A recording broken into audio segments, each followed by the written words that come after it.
This episode is brought to you by Ferrero. Soccer's biggest stage is approaching, and Ferrero is making it easy to go all in.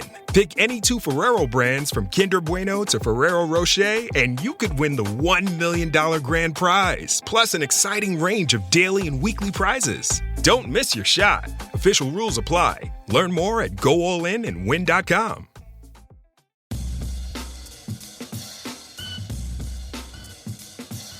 War Eagle, and welcome to another episode of Ever to Podcast. This is the show where we try to catch you up on the latest Auburn news, topics, discussions, information, things that you need to be aware when you're discussing the Auburn experience out with the Auburn family. All about Auburn sports, Auburn culture, Auburn family. If it's orange and blue, it's what we do. So thank you so much for joining us in what we're going to do.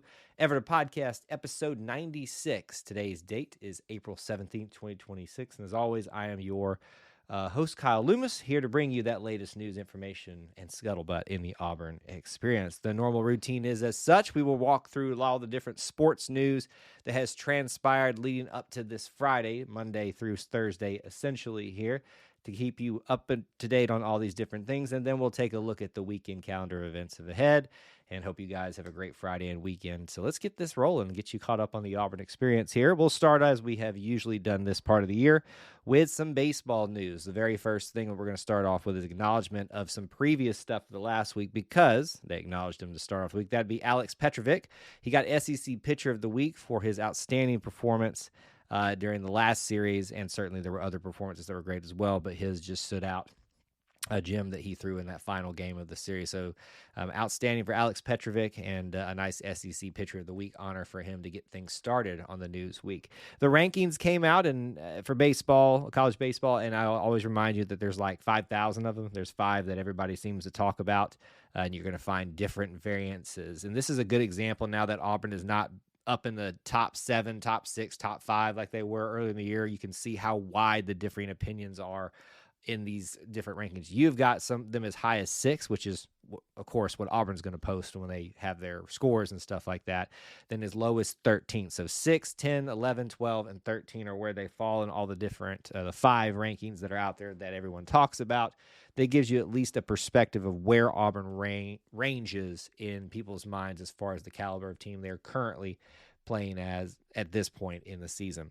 Auburn did have a good midweek win over Alabama State, a run rule 13-0, just complete and utter dominance. Absolutely outstanding, and a nice way to cap off what's going to be the final home midweek game of the season. I can't believe that's a reality already. The big player of the game for Auburn, and that was Eric Guevara, who had 2 home runs, 3 hits total, 5 RBIs total in the game, so outstanding performance for him. Other fun notes from the game, Griffin Graves finally got back into the swing of things. He has before previously, but this was his first ever start in SEC play, and so that was a really cool thing to see him get back from injury and get into SEC play. And then as just a quick little fun note, you might have heard people talking about it. Yes, Chip and Joanna Gaines, just Chip, was here at Auburn for the baseball game.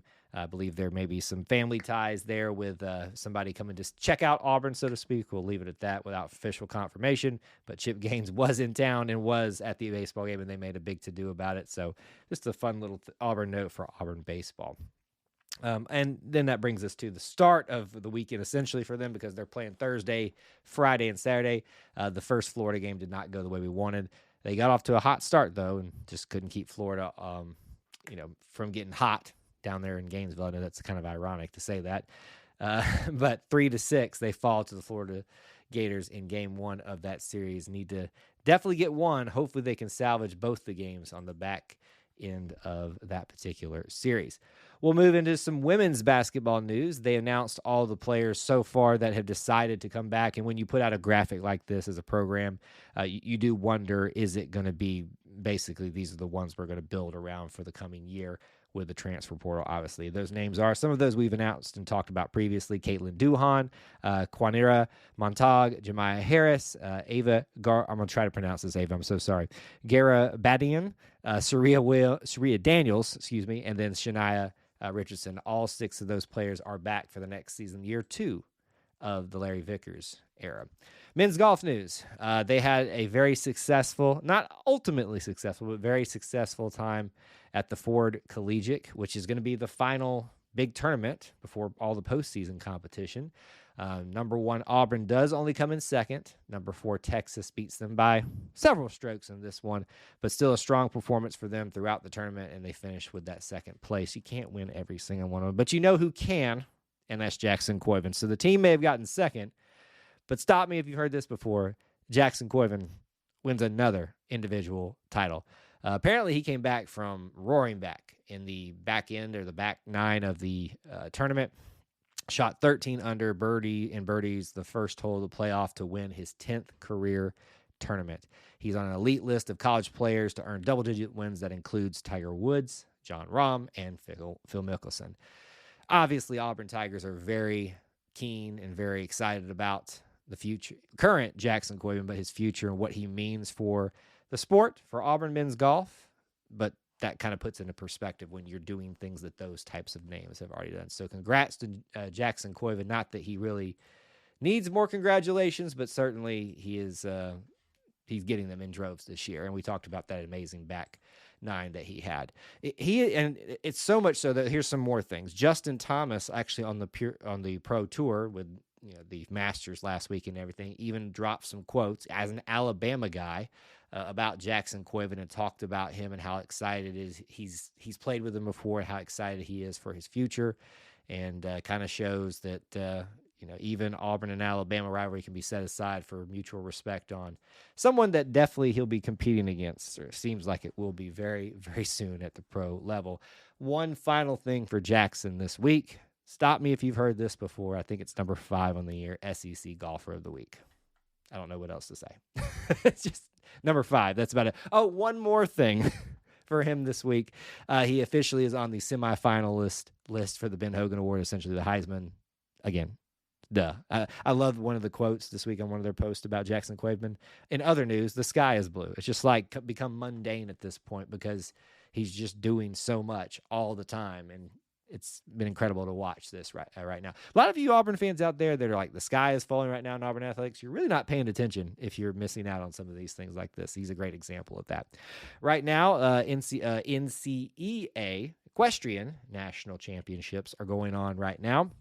But before that, some awards and stuff come out, as they always tend to do. 2 Auburn athletes are on there. Avery Glenn gets the Flat Rider of the Year, and then one more for Auburn, which is in the Fences Rider of the Year award.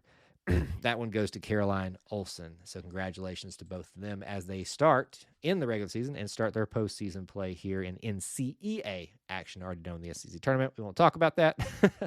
Thankfully, though, one match is in the books, or one meet is in the books. The Auburn Tigers took on Fresno State and just walloped them 14-4. Kind of got the monkey off their back of first round exits in the last, I feel like, several, or at least frequently, NCEA tournaments. So that is a huge one for Auburn, and kind of a sigh of relief for a lot of us who've been following that over the last several years. More on that calendar of events coming up in just a little bit.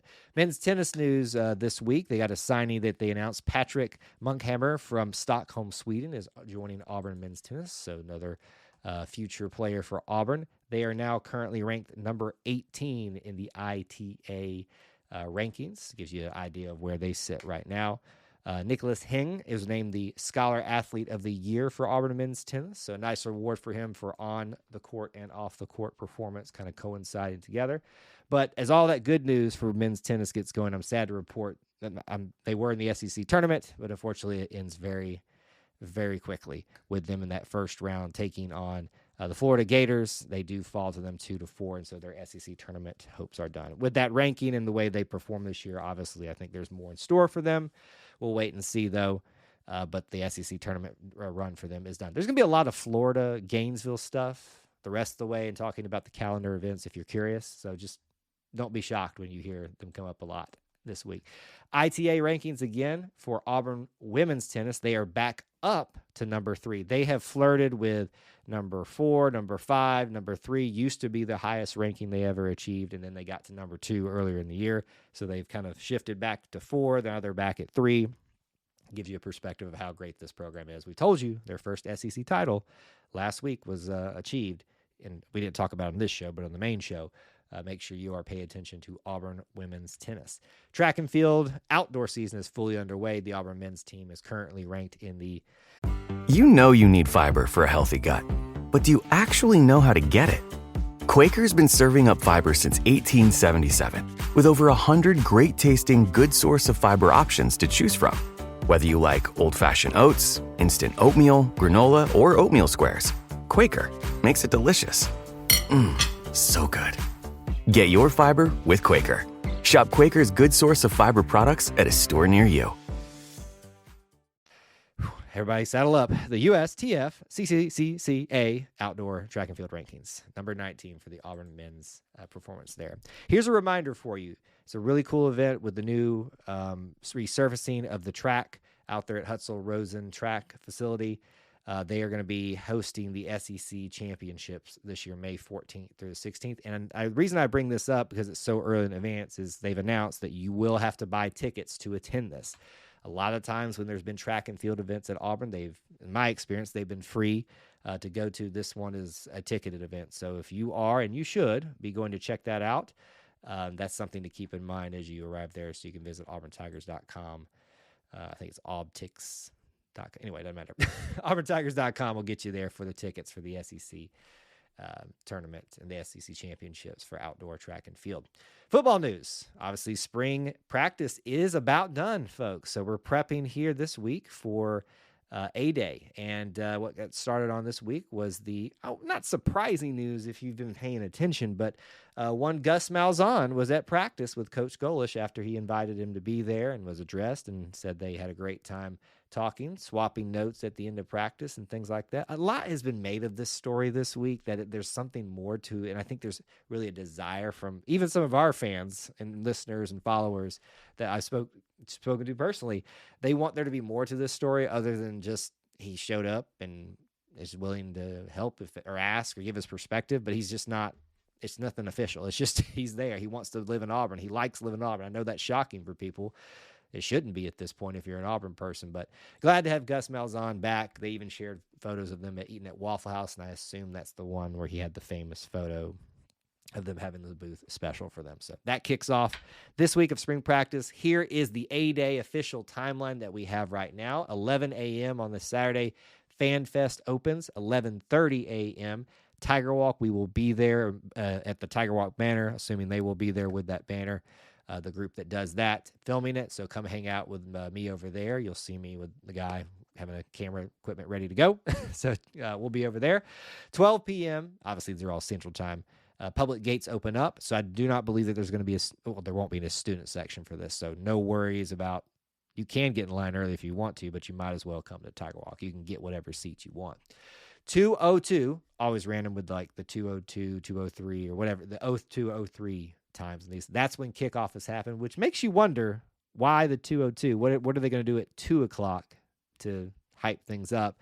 And then whenever the game ends, which is going to have essentially 4 quarters, a 20-minute halftime or cool down period or whatever, and a cool down afterward, I'm sure they'll do an autograph session out there in the field.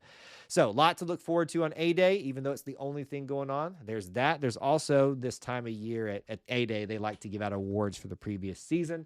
So a few of these, all these names are going to be receiving awards, and you'll hear those on A-Day. Xavier Atkins, Jeremiah Cobb, Kayron Crawford, Keldrick Falk, Bobby Jamison Travis, and Jeremiah Wright. All those players you should know because they were huge contributors to Auburn last year and finding, at times, the little success that they were able to have on the field, at least in terms of wins.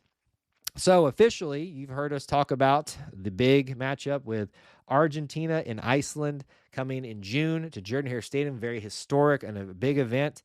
We talked about it on the main show. But the tickets are now officially out there. Now, I got my ticket early, so I will be there and ready to cover it for you guys. But the tickets are now out, and they would send you to the Auburn website, but I wonder how much is left up there. You can go find tickets on SeatGeek, and I would always remind you that anytime that you are buying tickets, always consider using SeatGeek because we are an affiliate of theirs, and you can use our code E2C Network, all smashed together in one word. That's the letter E, the number 2, the letter C, Network, in one smashed together word there. If you use that code, it gets you a little bit off, And that might be a reason if you're still considering coming to go ahead and get your tickets before the prices get even higher, because they will, believe it or not. Some pros news, Auburn in the pros news. Jared Harper is back-to-back MVPs of the Euro Cup. A lot of people aren't aware that you can have a lot of great success even overseas, and Jared Harper is definitely doing that over there. He plays in Jerusalem a lot, and I think mainly. But in the Euro Cup, back-to-back, he is the MVP. Congrats to Jared Harper. It was nice to see him back in Auburn recently, too. And some pretty recent news, actually. The Birmingham Stallions, part of the UFL, to my knowledge, didn't have any Auburn folks. Well, they've rectified that. Seems appropriate. A Birmingham team should have somebody Auburn on there. Anders Carlson will be the kicker for the Birmingham Stallions going forward, replacing their previous one. So great opportunity for him to continue to build his legacy and opportunities maybe to go back to the NFL. But congrats to him, and I think the Stallions will be very pleased having a Carlson as one of their kickers. And as just a final little note in the Auburn experience, you have an opportunity to go have some pancakes with Aubie. You can join Aubie for breakfast at the April 19th. So this Saturday at the Cracker Barrel in Opelika, and you can have games, photos, special meet and greet, first come, first serve.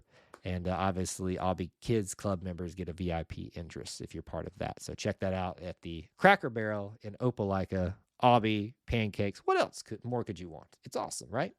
All right, so that brings us through all the news of the week. Let's catch you up now on the calendar of events. There's going to be a lot smashed at the beginning here because there's going to be a lot of games and meets and tournaments that are going to potentially go further into the weekend and week, depending on how things shape out. And as I previewed, there's a lot in Gainesville, which is ironic. So women's golf will start their competition at the SEC Championships at Pelican Golf Club this Friday, the 17th. And it could go on for 5 days, depending on how they compete, how they perform. They're pretty good this year, so I would expect that they would be going at least pretty far in this particular SEC women's golf tournament. Track and field, this is one of those rare times that they split up into two different opportunities. Part of the team is sent one way, the other is sent to another competition. The first one, Tom Jones, in Gainesville. For 2 days, they'll be down there, the Tom Jones invite. The other group will be going into Wake Forest for the Wake Forest invite on 1 day. Typically, this is just to give somebody a better competition, or if maybe there's not a particular event being held at the one where everybody else is going, so they split these up a few times just to, figure it out. And I believe the Wake Forest one has already been going on. That's why it's only 1 day. Equestrian, we've already talked about them. They've won their first game, getting the monkey off their back, first match of not exiting in the first round. So if they continue to win, they will have 2 more days of competition starting on Friday with the South Carolina meet, and then hopefully finding their way to a championship at the end of this thing. Women's tennis, just like women's golf, is beginning SEC championship or SEC tournament competition. They will start with UF in the quarterfinals, and then we'll potentially go for 3 total days, 2 more after that, if they can continue to win and make it to the SEC championship game after being regular season champs. Softball and baseball, obviously in a 3-game series. Baseball's already started that, so only 2 more on the weekend, Friday and Saturday at UF. And softball is at UF. They will start on a traditional Friday, Saturday, and Sunday. And that finally brings us on Saturday to A-Day, as we've been talking about. I know a lot of you are looking forward to this, and I hope to see you there. It's going to be a great time with the traditional setting, the traditional game, the band, the Tiger Walk, all of it. Going to be warm. I don't think the warmest it could be, but it's going to be a good day, and I hope all of you will be there to usher in the Alex Golish era, and hope to see you there amongst all the rest of the Auburn family. That's going to catch you up here on this latest episode of Ever to Podcast, episode 96. As always, we want to connect with you. Please follow us on social media, and you can hit us up on direct messages there. They should be open everywhere. You can find us Facebook, Instagram, Twitter, TikTok, all that stuff, YouTube. Anywhere you want to find us, there should be ways to contact us there. Or you can use email, e2cnetwork@gmail.com. As always, when we leave you, we want to remind you that the Auburn Creed asks you to do justly, to love mercy, and to walk humbly with God. We ask you to do the same. War Eagle.